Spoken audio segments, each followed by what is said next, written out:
Quick Snap.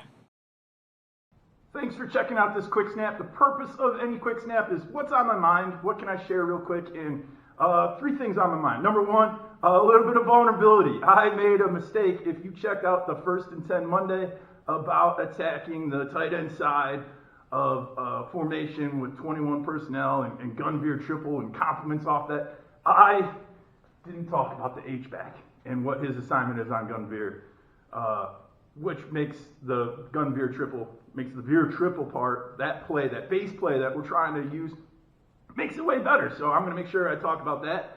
I'm also going to say thanks. Like, the amount of interaction on X today was incredible. So that's really cool. Got some good questions, and I want to give some feedback on that as kind of a thank you for that interaction. That's always awesome that we get to grow as coaches. So starting off, some background information. Our base formation is what we call green. Our school colors were green and gold where I was last coaching. So that base formation, I'd always use some sort of R word, possibly school colors, maybe mascots or something like that. But green sets our Y and H to the right side, makes our Y inline, made our Y inline tight end, made our H a B gap player there between the guard and tackle, and then it put the wide receivers, the X and C, off to the left. Okay. Why would I attack the Y side? So I would start there. If you are a coach who draws that classic line down the middle of the formation right now,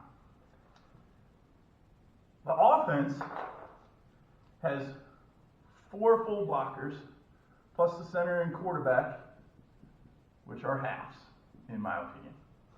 The defense, meanwhile, the way I would count it, they got 1, 2, 3, 4 full defenders, plus the middle linebacker is a half. So that's our base formation. Now, we use the word strong. That puts our A back to the strong side, puts our A back to the green side. So now, if we do that and the defense doesn't move, we've added 1. We're at 5 plus another 1. We're at 6 offensive players. Even if the linebacker adjusts and flat out is not, let's make him a 20. He could still get to A gap. That's still a sound defense. Well, even then, that's a total of 5 defenders for 5 plus a half, 6 offensive players.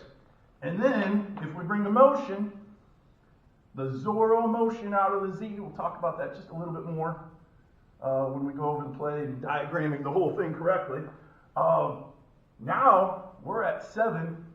Even if the defense gets the free safety over, maybe the corner down or something like that, if they're rotating the secondary, spin and rolling, whatever you want to call that, it's still 6 defenders against 7 offensive players if the ball goes to the right, especially if the quarterback ends up being involved. And again, like how you count a half and all that. Bottom line, we're going to gain numbers over there, okay?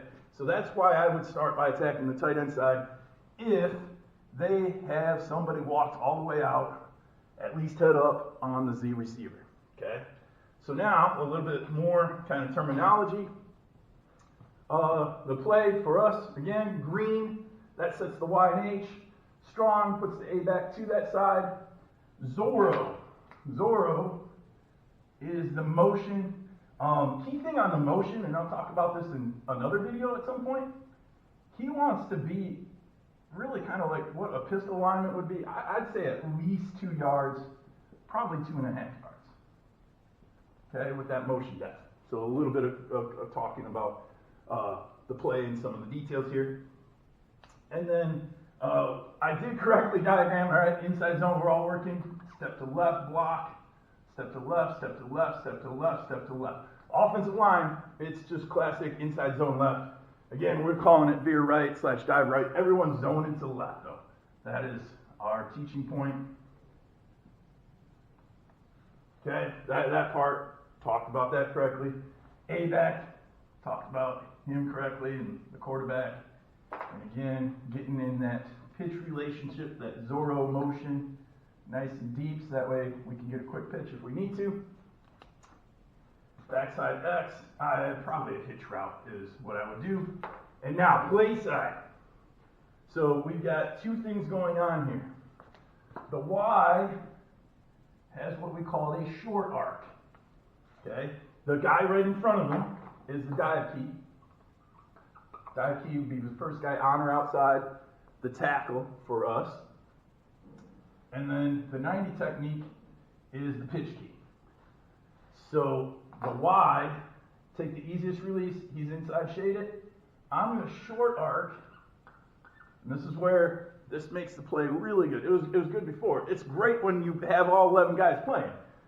He's short arcing, he's peeking first. What if that middle linebacker scrapes real hard? Okay? Quarterback's not sitting there reading the middle linebacker. Quarterback's 100% reading the dive key. Okay? Sitting there meshing, reading that dive key. If that zero technique, now he is A-gap responsible, so if he starts to fit, well, that's in the guard's track on the zone. We're good to go. And now, if the secondary does that rotation that I talked about, we're still good. We should still get a positive play because the Y, can put his foot in the ground, go climb, and take care of the free safety coming over. Meanwhile, this is why I'm doing the video. The H has what we call a wide arc. Okay? And this ends up becoming a thing for us all the time on our triple play. If the H is involved, I'm going to arc nice and wide, and he is ultimately responsible for the corner on pitch. Okay? The whole time he's going to be eyeballing that. If the corner starts working down earlier, he'll obviously take up, and go vertical to meet that corner, but he is blocking that corner. He's trying to put him on his inside half. He's trying to make sure we can get to the pitch. Okay? And then kind of the last part, talking about the play action off of it, because that's kind of the number one thing that I think that is naturally set up off of this. If that free is just working horizontal to try and stack the seam, the tight end wants to slip it and then get back vertical immediately because that backside safety is probably rolling to try to get to the middle of the field. The free is rolling to get to the right outside third. So we get vertical right away. And the switch pass that I showed up earlier, that's getting set up. That corner works real hard to get outside. The H is going to do the same thing, slip inside and carry vertical. So a little bit more about Gun Veer Triple and the play action off of it. Key idea, the H-back actually blocks on Gun Veer Triple. Okay? His job should be to wide arc, while the Y's job is to short arc. We define a short arc as check linebacker to safety. The wide arc is the guy that's ultimately responsible for making the play go for a touchdown if we pitch it. And that is the job of the H. Thanks for checking out this quick snap on Coaching Football with Brian Klee. Please follow me on Twitter at Coach Klee. Subscribe to the channel, Coaching Football with Brian Klee, by clicking down below. And if you have any further follow-up questions, email me at coachbrianklee@gmail.com.